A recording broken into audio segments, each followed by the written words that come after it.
Right, well, let's get this show started. So, your time is precious. I'm not going to hold on to you any longer than we possibly have to. This is the first of the Distilled Wisdom sessions for 2022, and I'm delighted to be joined today by Peter Bell, who is the master of purpose. Thanks for that intro. It's something he's passionate about and something he's now spending a lot of time talking about and helping businesses understand their purpose. So what I'd like to do is I'm going to hand over for the next hour. It's all up to Peter, and then I will facilitate any Q&As at the end. So Peter, you've got the ability to take over the screen. The floor is open to you. Well done. So I will just, first of all, thanks very much for everybody for joining. It's a pleasure seeing you all. See Brad, how are you? Friendly face, all good? So this is just a very simple presentation I'm going to walk through because it kind of helps set the tone and set the scene for people as to why purpose, why is it so important, why am I spending my time creating a business around it, and why I think it's the future for all businesses to understand and get involved in. When we kind of look at purpose as a whole, it's commonly accepted wisdom that today we're living in a VUCA world, which is volatile, uncertain, complex, and ambiguous. And with the turbulence over the last couple of years that we've seen, it's teaching us many things. But I think from a company stance, it's teaching us primarily that if we establish our purpose alongside action, then those businesses will thrive. People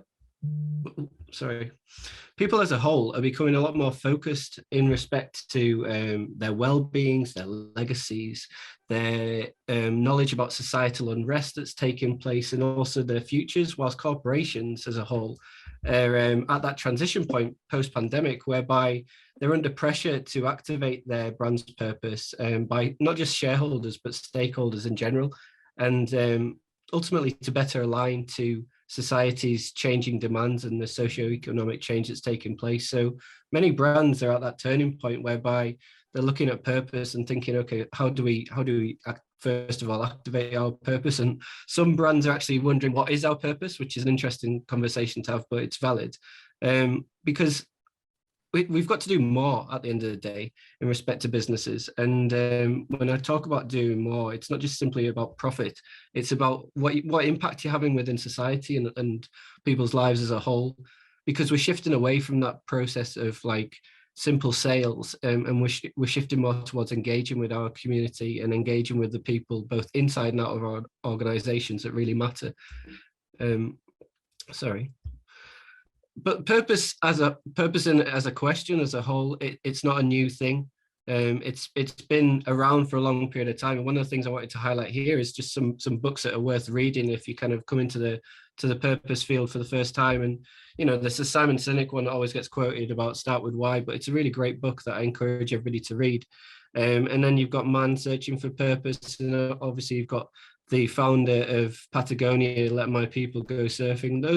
Those are books that give a great insight into the rationale behind purpose and the challenges that businesses are facing and what's driving the need to think beyond simply profit and short-term viability of a business, really. So when I talk about purpose, it's why the company exists beyond profit or power. Under traditional ways of thinking, like the neoliberalism form of capitalism that has driven a lot of business over the last, I would say, 40 years, that mentality is being challenged now. It's being challenged by people within society that we ultimately become more active in respect to what brands they align themselves to. So it's not simply about making profit. It's not simply about the power that you can kind of galvanize from high sums of wealth. It's what you do with that wealth, and people are judging people on the basis of what companies do, and it's a real challenging point for businesses because they need to figure out what matters to them, because the thing about purpose is for each company it's different, right? We can't just have the same vision as another company's vision because that works for them. Like, we have to have purposes tailored to the people that matter to us inside our companies and out. So it's quite important when you kind of do that exercise to figure out like what is purpose to us, like what is our company's purpose, you need to kind of take your time to reflect and think, well, what do you really stand for and represent? Because only when you're able to do that, and only when you're able to kind of map that out, can you kind of create actions and strategies in place to create movement momentum for real change to take place. And when I talk about movement momentum, and I've mentioned a few times about inside and out, like throughout the world at the moment, you just need to take a look in what's taking place throughout society. There's an awful lot of turbulence, there's an awful lot of activism, and there's an awful lot of change taking place. So companies need to be able to pivot to align themselves more so with the conscious consumers, because people are more socially aware. We've got like whilst we are quite disconnected in respect to this call, for example, like we're not in the same room, we are still very connected in respect to technology. So technology has allowed us to move forward at such an exponential rate that it's ultimately allowing change to take place. It's allowing a lot more transparency to take place, and it's allowing people to understand truly throughout the supply chain of a business, what is it that they are actually delivering to communities and societies in which they serve, above and beyond simply another product.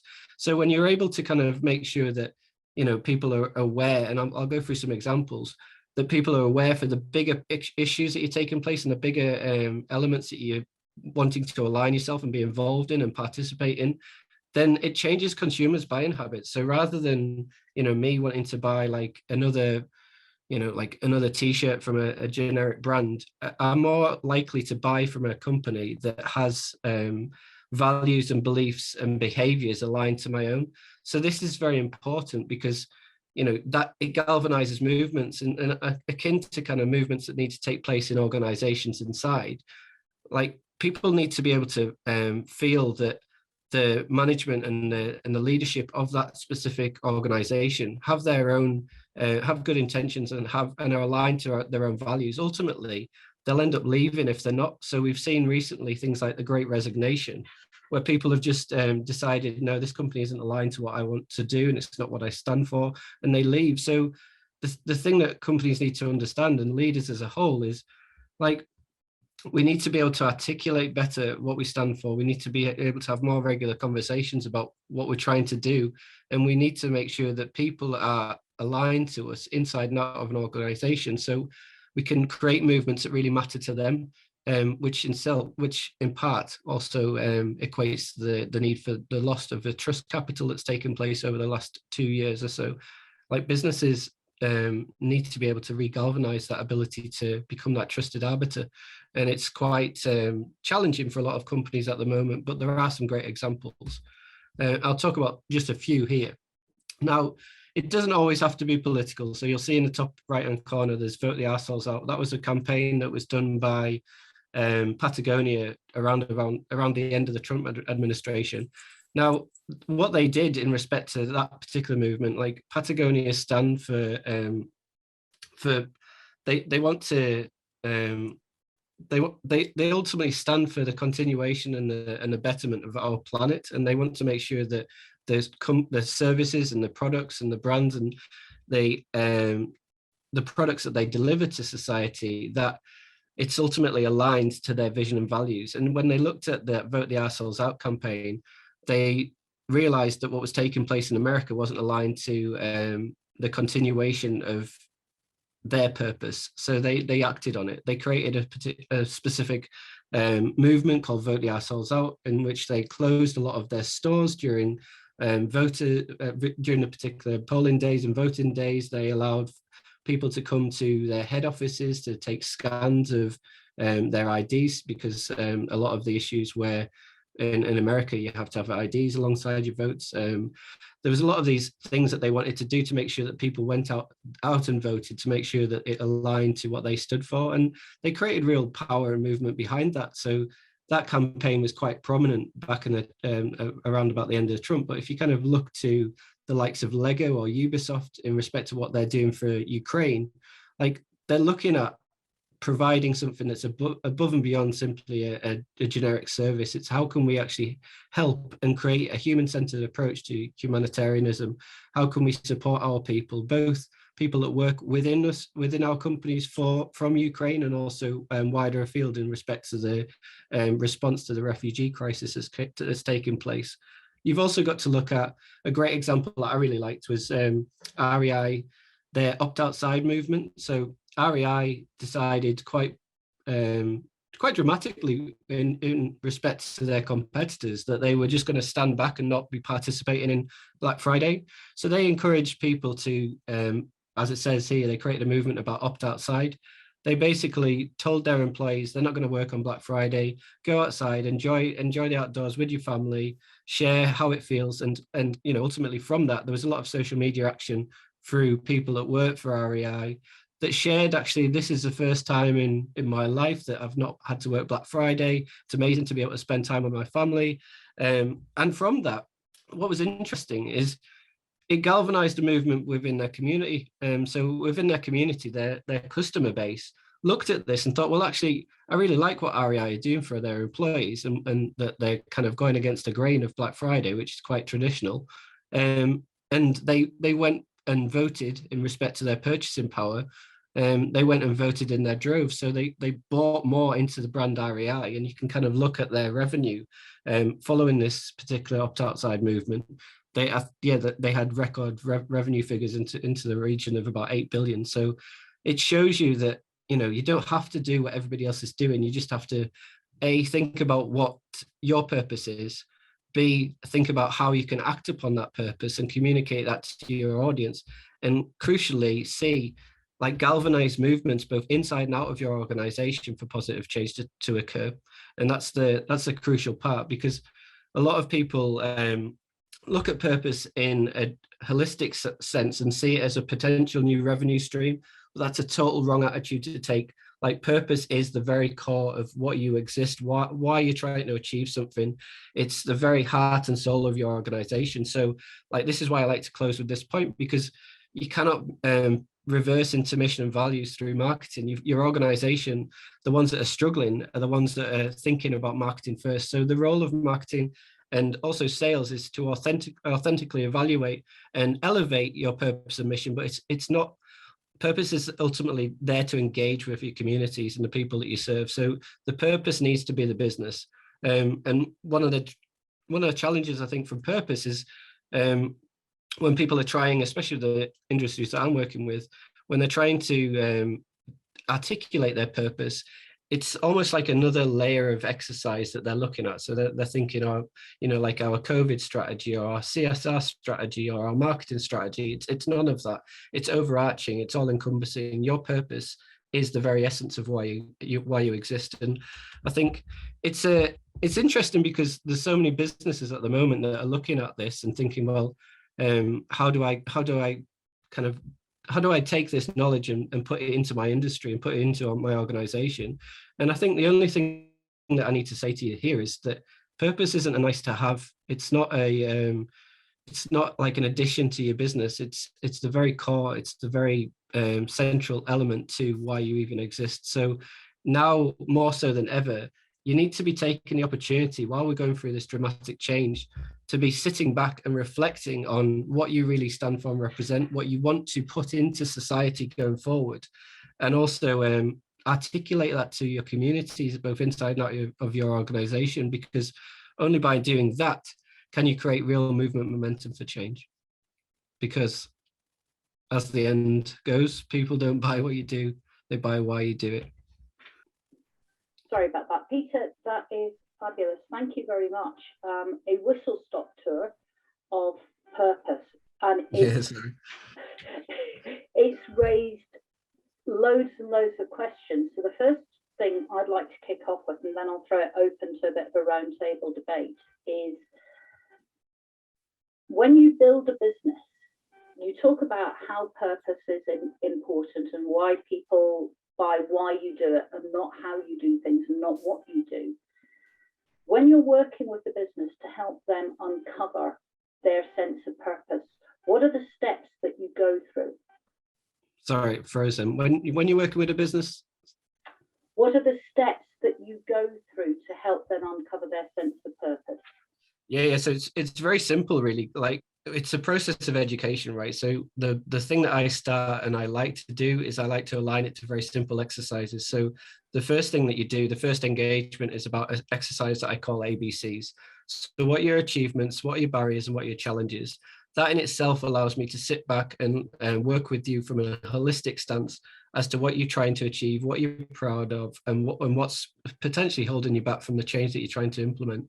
From that, you can then tailor specific strategies and policies and campaigns to be delivered upon to actually activate your brand's purpose. So, but first and foremost, I need to understand from a consultative side that what is it that's holding you back at this present point in time? What are your bugbears? What are your key challenges? And from that, yeah, a lot can be achieved. But it's a simple exercise to begin with, but it works for everybody because it kind of cuts to the core of what is it that's potentially holding them back. So that's about what holds them back.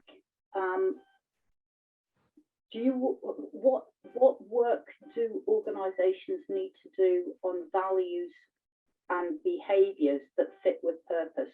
How do those link together? Sorry, for us again, it said behaviours and then. Yeah. How do you link values and behaviours with purpose?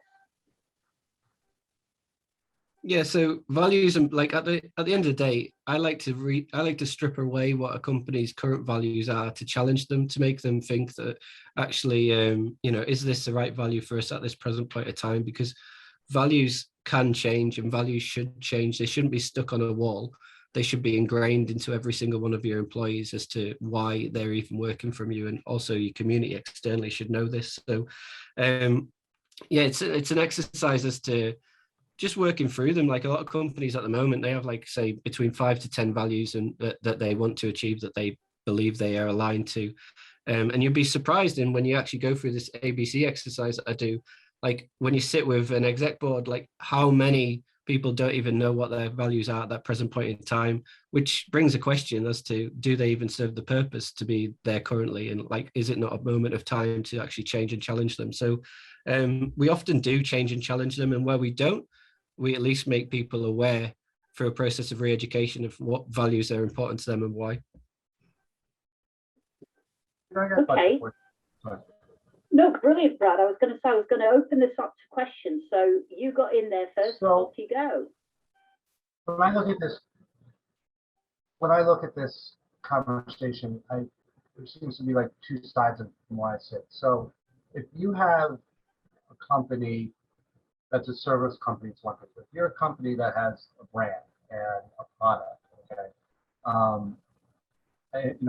in my world, I'm pretty heavy in the sustainability part of it, so I use that as an example. But it doesn't really happen yet. I guess, is it what you value inside or what you're doing to help that cause? So, for example, if there's a company that's making, a widget or whatever it is, and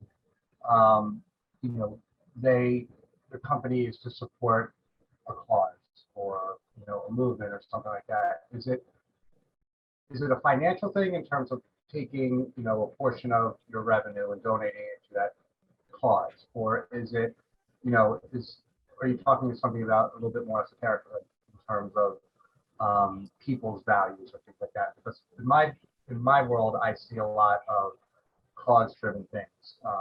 I know a lot of sustainability, a lot of natural products, things like that. So, and I understand where that, because it's a very tangible thing. But when you're talking about a company that, maybe is a service company or doesn't have a product, or doesn't, whatever it is, how does that tie together? Does that make sense? No, great question. I think at the end of the day, it should be both, right? So we should be able to, if we want to, donate to campaigns or pay financially towards something that we believe in. But equally, we want to make sure that the movements and the purpose and activating our brand's purpose is representative of both our employees and our internal organization, as well as what we're trying to achieve with respect to our communication externally. So yeah, like the challenge that we have at the moment is there's a lot of purpose washing, like it's akin to greenwashing, but there's a lot of purpose washing taking place. So like companies will almost pick like the latest buzzword or the latest campaign, and they'll jump on that, and then they'll say, oh, look at what we're doing. But that's in, you know, if you really understand like what you're trying to achieve, you kind of will swim against that tide, because you'll see, well, actually that's nonsense, because what we're trying to achieve is much larger than this. And you'll realize that by actually standing for something, you won't just fall for anything immediately that comes around in the future. So yeah, like it's good to give donations and be on a philanthropic type of side of things, but if you're really wanting to ingrain purpose into your business, it has to be more than simply just, you know, the latest buzzword or the latest campaign. It has to be like, that's why I talk about everything's tailored, right? Everything's tailored to a company. So it's uniquely driven towards you as a company. What do you stand for and believe in? And we can then create mechanisms and processes and controls and movements on the basis of that vision, that viewpoint that you have. And for me personally, like mine's simple. Like my purpose is I want to challenge the status quo. I know that after the pandemic took place, that the world has changed.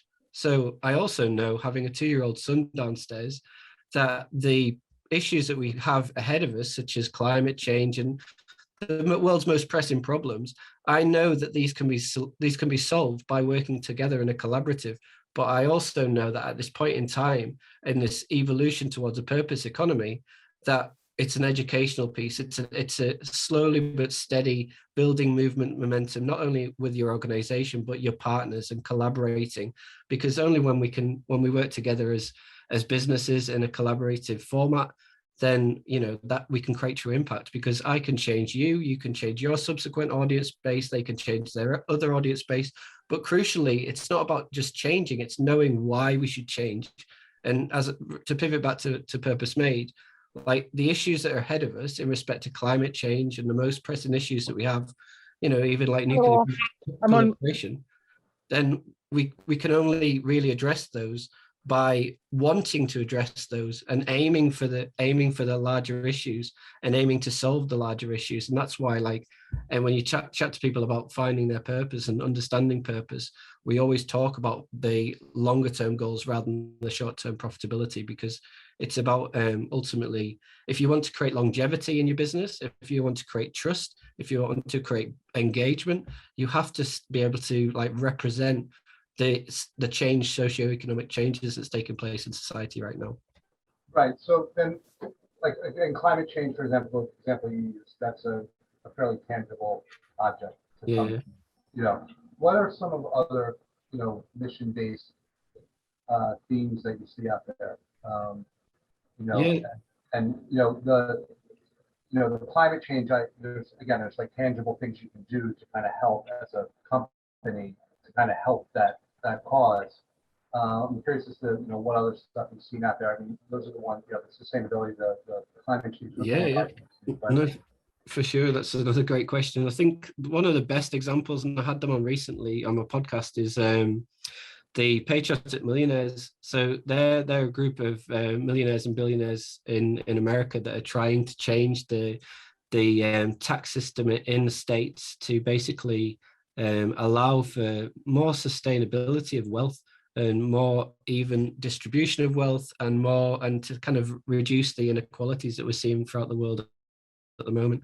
And a great report recently was by Oxfam. You should maybe look at that as well. It's about inequality kills. So in the midst of the pandemic, we've seen a wider divide between the ultra wealthy and everybody else. And they're basically trying to stand their movement. Everything that they do is driven around that change. It's driven around like creating a level playing field.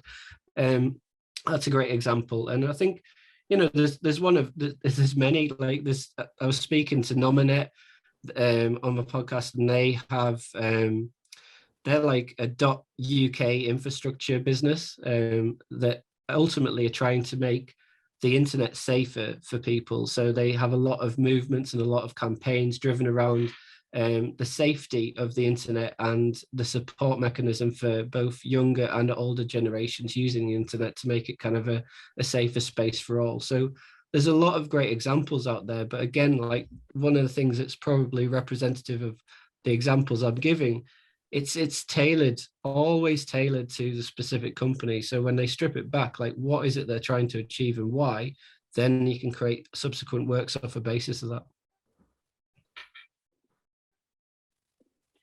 Good answer. I'm going to stop your screen sharing now, Peter. Yeah. And I'm going to open it up and say, the floor is now open. Who else wants to ask the burning questions about how you create purpose-driven businesses and why they are important? What do you do if you have like a, sorry to ask again, but you have a company that's been established for a long time, and you know, a lot of this is new stuff coming up, and you know, the vote stuff or whatever, or causes. How do you pivot? You know, if your company isn't really the type of company that can directly impact that, you know what I'm saying? But it's a cause to you personally, or a cause that you guys that you believe in as a company, but you don't necessarily, there's no active way other than donations to really contribute to that. You know, how does that fit in? Is there a way for people like that to do that? I mean, like, again, I go back to me. I mean, I could, you know, like talking about the wealth thing, you know, I like to work with startups and doing what I can to help them. And I realize that a lot of people I've realized, you know, come from non-privileged backgrounds, or they're just trying to start up. So I do what I can to help that. And, you know, it's something that I do personally. And, you know, there's very little money in it, which is fine. But, you know, that's like an easy thing for me. But, you know, if you have like an accounting company, you know, something like that, where and you believe in a cause or a movement or whatever, you know, how can you pivot that to be in that, you know? Yeah, no, that's another great question. It's a common one as well, because like when you do work with like larger organizations, they're like, well, we do X, Y, and Z. I don't understand what more we could do.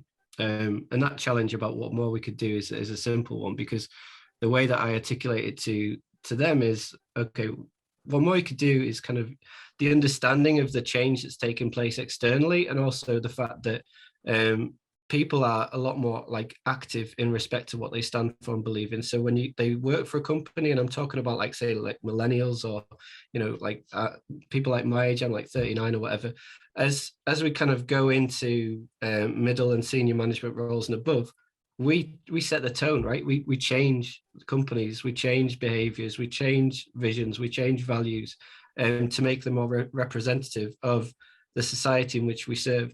So we shift away, like it's organic, right? Because naturally you might see, and we have seen in respect to the pandemic response, some companies, without naming names, like telling and articulating to their employees they've all got to go back in the office.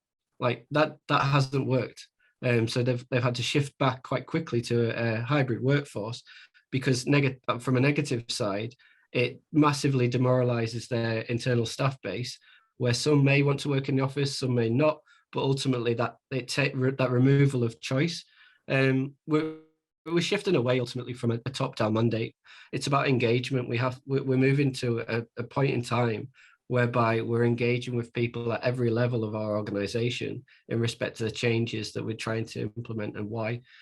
So yeah, it's to encourage people to be part of the conversation. So if they don't see it at the moment, like the challenge that I leave to them, it's like, okay, fine. If you don't see it at this point in time, it's cool, but just watch your revenue over the course of the next couple of years. Watch your staff turnover over the course of the next couple of years.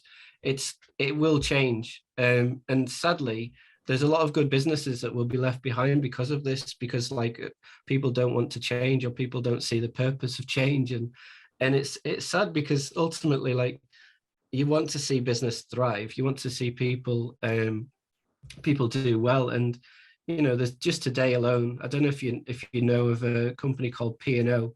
They're a big old cruise liner.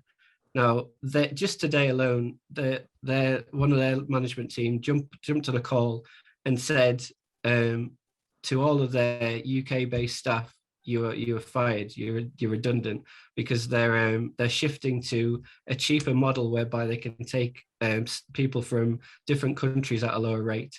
Like that in itself has a massive negative impact in society and in their customer base, which people will pivot away from P&O and no longer want to go on those cruises.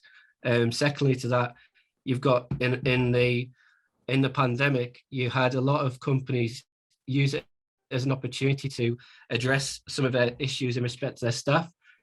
So British Airways, they sacked a lot of their employees and brought them back in on reduced terms of contracts. Again, that's going to have a massive negative impact in their in terms of their customer base. There's loads of examples, and that's the thing. It's about like, okay, it's not about scaring people off as a challenges. It's just about having that honest conversation. Like, why are you doing these things, and how will this be represented to your audience, and will it be looked upon as a positive or a negative? And if it's going to be a negative, then over the course of time, that's going to negatively impact your profit. That's going to negatively impact your business. So we have to look at things that are going to be positive to allow companies to be lifted up, not like pulled down by short-term crazy decision making. I think if you're going to countries with low wages or whatever, that's still, to me, that's like a positive impact. I mean, and if you train them well, you should be able to, maintain the service or what have you. And you're hurting one party, but you're helping an underprivileged party. Yeah, but I think ultimately it's the way they approached it, right? So they jumped on a call and didn't give anybody any notification that this is going to happen. And you have some guy on a screen like this saying, "Hey, everybody, thanks for your time, but you're fired." Like that already is and this links to technology. That immediately goes on Twitter. It's in the BBC already. They're reporting on it, and it's like, yeah, like good luck to them having a profitable like year ahead. They're gonna struggle. And also when it comes to the hiring of people, so let's say you're amazing in that particular field, right? Are you going to work for them anymore, knowing that that's how they treat their staff? So that's it's about reputation, right? It takes a long it takes a long period of time to grow reputation and trust, and it could be destroyed in an instant. So it's really the execution of the plan. Yeah, exactly. It is absolutely true that companies that have a clearly defined purpose, they know where they're going, they know what they stand for, tend to do much better financially, don't they, Peter? Yeah, exactly. They also have their pick of staff. Because if it's defined, am I right in thinking if your purpose is clearly defined and it's articulated well, then people who believe in that are going to come and want to work for you. Yeah, exactly. And also from a sales and marketing stance, like if you've got a clear purpose and a clear vision and value and it's articulated, not only do people want to come and work for you, but your community becomes your marketing tool. They tell their friends about you. They post about you. I think like amazing things go viral because of what that REI opt-out campaign. Like that's what is also amazing about purpose. It's about the galvanizing of movements for change. So like, yes, people want to come and work for you. Yes, people will want to stay working from you and progress within your organization. But crucially, from a business stance, like you're not having to spend so much in respect to like sales and marketing, because if you activate your brand purpose correctly, and if you have a movement that is ingrained to what you truly believe in, then yeah, like your advocacy comes from external. It comes from everybody within society. That's why I talk about like Milton Friedman talked about shareholder value above and beyond everything. Like it's okay to a point, but actually where we are now is everybody is a stakeholder in your organization, so they have a say. So it's up to you to kind of have that opportunity to communicate with your audience, both inside and out of your organization, to make sure that actually the work and the offerings and the products that you're delivering to them is of value and is what they desire, and is also something aligned to them. Because like when you connect with people emotionally, like price becomes like almost second nature. You don't think about price. Like I buy things, and I know a lot of other people buy things that are, 5-10 times more the cost, because it's doing something that I believe in, or they're doing great work in society that I believe in, and or they're trying to shift against the tides that of the traditional way of selling. And yeah, it's utilizing your community to make sure that the services that you provide and the products you put out there are of great value to people. So does this mean, Peter, that you also need to understand who your community is, and that your real community may not be the community you think you have? Yeah, exactly. So it's, sometimes people go out there and they do like an annual survey, right, to figure out who their audience are and figure out who's buying from them, what age group they are. But today we need to be stripping down the walls and actually communicating and engaging with people on a day-by-day basis. So when you can do that, it kind of reaffirms the trust capital that's been lost during the pandemic. There's a great report by the Elderman called the Elderman Trust Barometer that I encourage everybody to go and read. But it talks about how the trust in like government and media has been like eroded most during the course of the pandemic, and because of that, we're becoming, as leaders of organizations, we're becoming like the last bastions of trust. So we have to kind of take that mantle forward and make sure that what we do and what we stand for and how we communicate and articulate what we're trying to achieve is done so on a regular and occurring basis. Because then it's akin to like social media, how you grow a social media account. Like you communicate with people, you align with people's views and beliefs by the things that you post and the elements that you put out there in community. So it's a continuous process. It's not like this kind of annual thing. You've got to make sure that you know and understand your audience so you can speak to them correctly. Thank you. Has anybody got anything else they would like to raise? Because if not, what I will do is I will give you all some of your time back, because time is valuable. So going once. Mark. Yes, sorry. You mentioned earlier on, Peter, about the ABC. I got the challenge, but forgot the A and the B. Achievements and barriers. Oh yeah, thank you. So yeah, that's a great exercise to just start with your at a board level, at a medium level, lower level, just to get a kind of a current feel for how your organization is at this point in time, because it's an interesting exercise to perform organizational wide, because you get a very different tone from the top to the bottom. And at the end of the day, you want to make sure that whatever you're doing, everybody's aligned. So you can, in order to create that alignment, that's why I said we're moving away from these kind of top-down mandates. If we engage more with our company, with our staff internally, then they can partake in this movement that we're trying to deliver. And it's about engagement at the end of the day. We have to, as well as engaging with our audience externally, we have to equally engage with people internally, because looking back at my time as an auditor, one of the common traits that I saw all the time was when I used to love reading like exit interviews and surveys that I do with former staff. And when they start, you just be able to trend things immediately, which would be able to like put you into a specific area that you could say, okay, this needs to be fixed because these amount of people have left and you've lost so much amazing talent because of you've missed doing this very simple thing. So yeah, like it's about looking at the detail in the data. Like you become obsessed by the data, because that's, by doing so and by actively wanting to do so, then you amazing things could happen. Yeah, could I also, it seems to me that with reference to your very valid point about purpose is intrinsic, it is fundamentally core. Therefore, it seems to me that any chief exec or management team really need to be very honest about what is going on inside their heads and their software they're running, because that will filter down, isn't it? I always remember being taught that the characteristics of the kingdom come from the king or queen. And it's true, isn't it? Like any pub or restaurant, it comes, the chemistry that's produced is ultimately.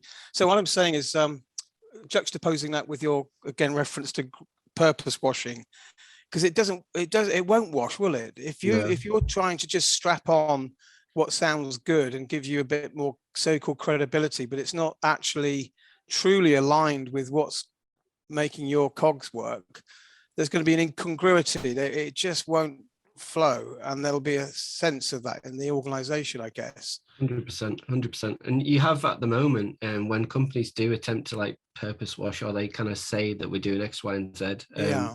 It takes me about 2 seconds, and like it takes, I'm not saying me as an individual, but like our kind of generation and multiple generations, like now, we can just Google something and go, what's going on here?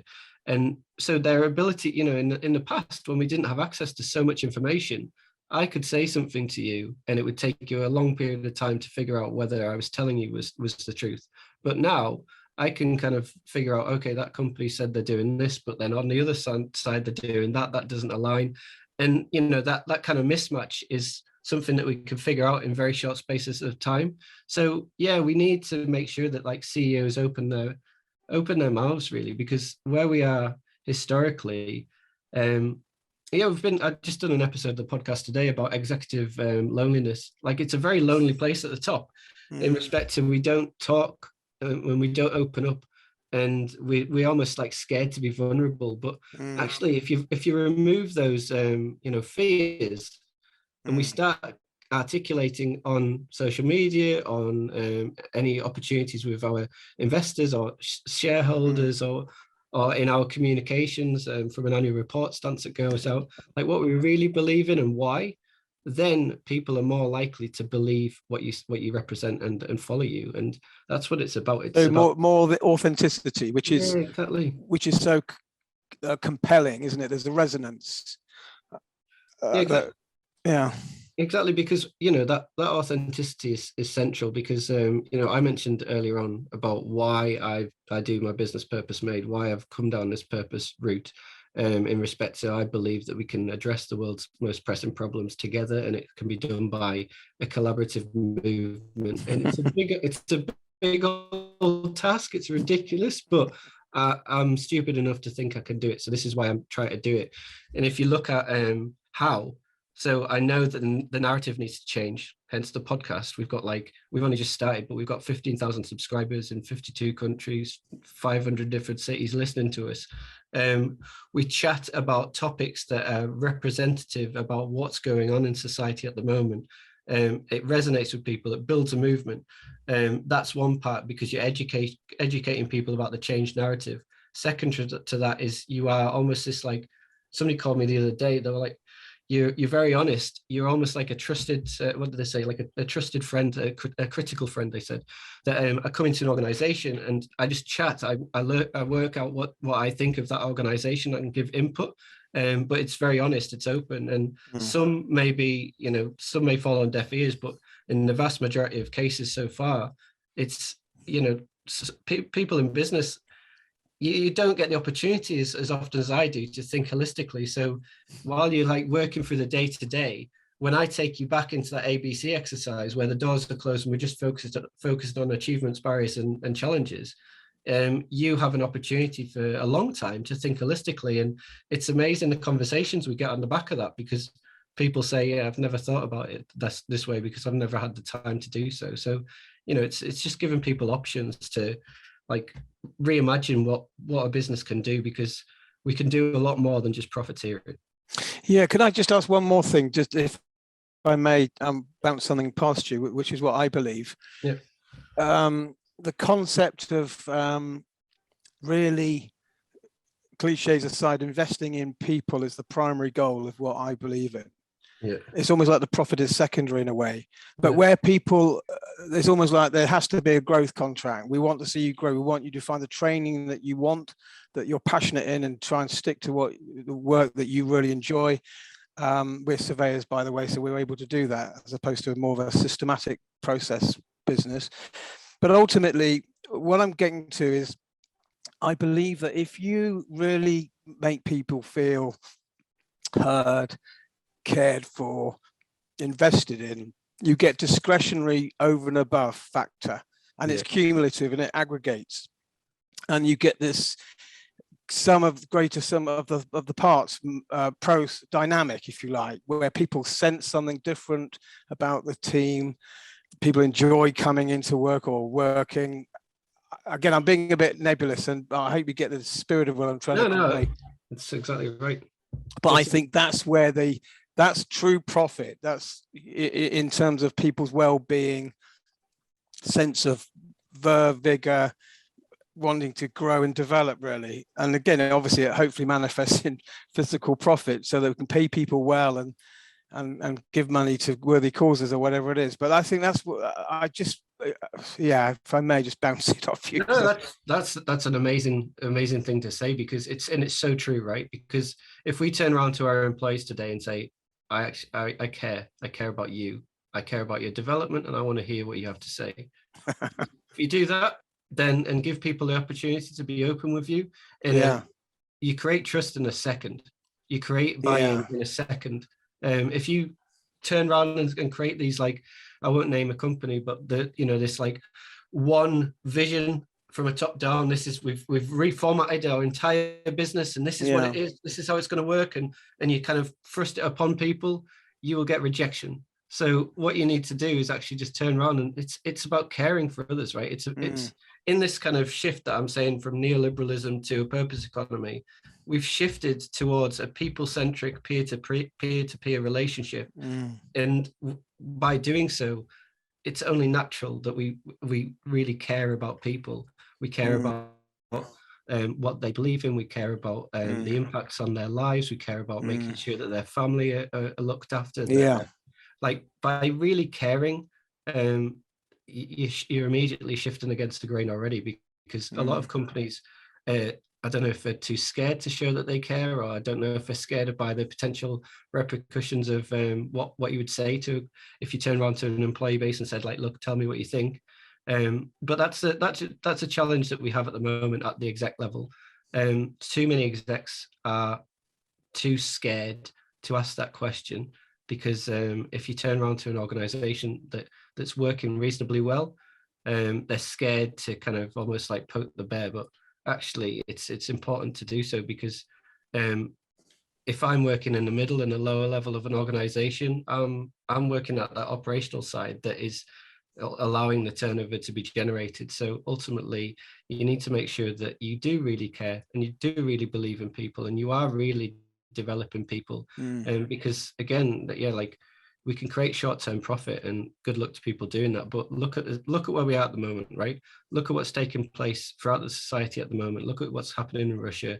Look at what happened in respect to, like, the UK's response to COVID and America. And we don't have at the moment the leadership capital at that level that is going to drive us forward. So we have to be honest with ourselves and say that if we really want to address society for our children and our children's children, and make a world a better place for everybody, then it starts with us. It starts with how we work with business. It starts with how we work with individuals, and it starts with communications like this. Like, we have to just be honest.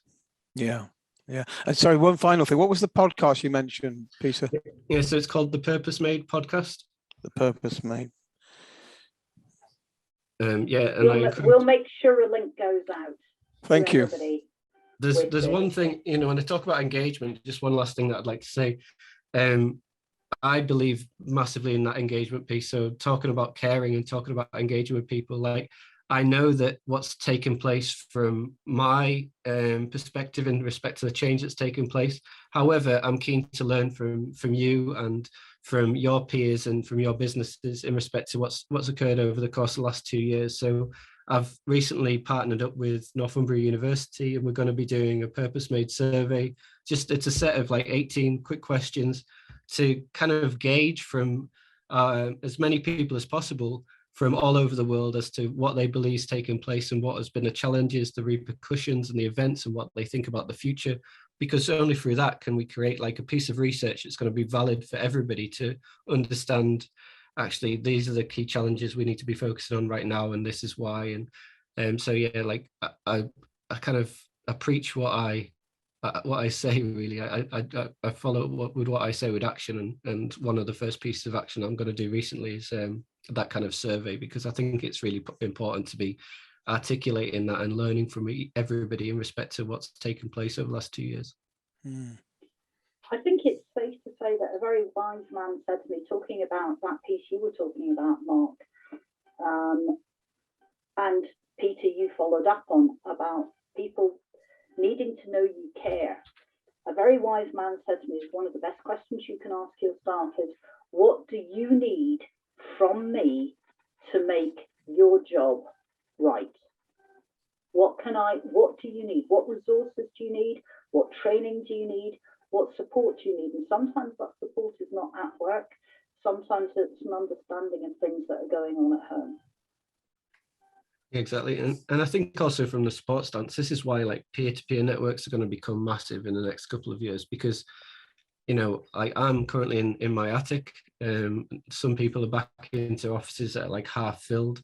We need that opportunity to kind of engage with people. And when we do, create that like regular engagement, then we can lift each other up, and we can kind of bring each other on, and we can educate each other in respect to what's taken place and how we can address some of the key problems. Because I think for too long, like a lot of people have like buried their heads to wrongdoing, and now we're kind of like, it's all coming home to roost really. So if we want to get out of this mess, like, we've got to be honest first and foremost. We've got to be willing to be vulnerable, be open to learning from one another, and like just break down the barriers and not be so defensive about what's taking place now, because there's a lot we can achieve together, and I think that bringing people together towards a common goal is essential. Well, I think Peter, you're speaking to at least 3 of the converted in the panel. So, are there any other questions that people would like to ask Peter, or would you like half an hour of your lives back? I have to actually hop off for another call, but thanks everybody. This has been really great. No worries. Nice to speak to you. Have a nice day. Take care, Brad, and I'll talk to you next week. Sounds good. Yeah, thank you very much. It was really, really good. No, welcome anytime. Like you'll get my details, and like I'd really be keen to get you involved in this survey that we're doing as well. So if you've given your email across, then sure. In the coming weeks, I'd love to get your Yeah. thoughts on it. Thanks so much. Right. Have a great evening. Thank you, my darling. Thank you. Thank you so much for everybody turning up. I hope you got as much out of it as I did. Makes me think again about the whole idea of purpose, and it reaffirms what I've been thinking and talking about for quite some time. So, Peter, you have been awesome. Thank you very much for your time. Thank you, everybody else, for coming up, listening, asking the questions. Now, go ye forth and have an awesome rest of evening, and in Anne's case, rest of day. Take care, my dears. See you soon. Lovely Thank you. Bye. Bye. Bye.